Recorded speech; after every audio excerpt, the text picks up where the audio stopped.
ইনশাআল্লাহ আমাদের মাঝে বক্তব্য রাখছেন অধ্যাপক ডক্টর তৈয়ব চৌধুরী।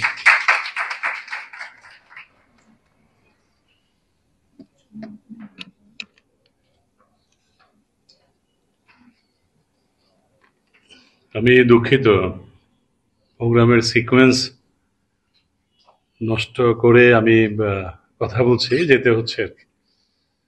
অনেকগুলো কারণ। শুক্রবারে আমার আসলে ওয়ার্কিং ডে। আমরা যারা বিজনেস ফ্যাকাল্টির টিচার, আমাদের ফ্রাইডেটা খুব ব্যস্ত সময় যায়।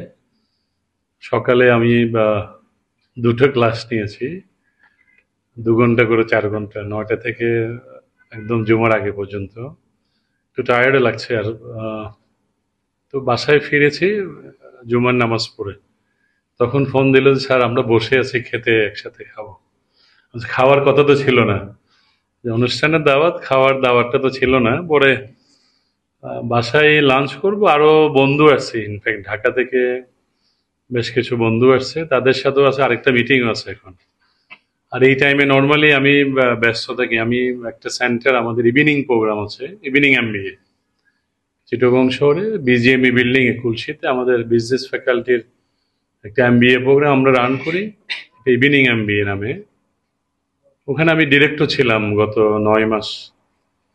তো ব্যবসা প্রশাসন অনুষদের ডিনের দায়িত্ব নেওয়ার পর ওইটা ছাড়তে হয়েছে। ওটা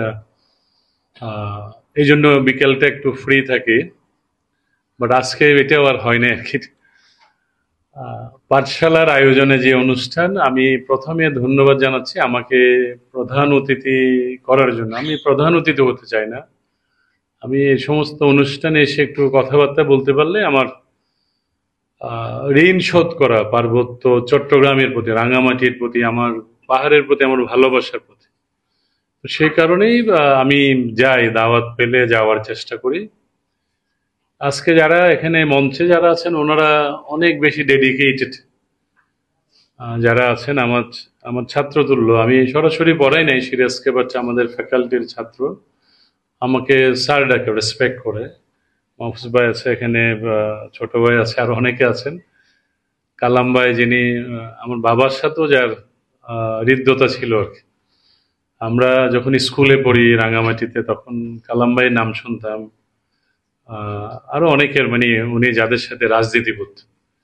আমার বাসার পাশেই ওনার যে একাডেমি, ইসলামিক ফাউন্ডেশন, মুজাদ্দিদ আল হোসেন স্কুল, ওই স্কুল যেখানে শুরু হয়েছে, ওখানে আমার স্কুল লাইফের খেলাধুলো ওই মাঠে হতো আর কি। তো যারা আপনারা মঞ্চে যারা আছেন, আমাদের অনেক ছাত্ররা আছে, সবার প্রতি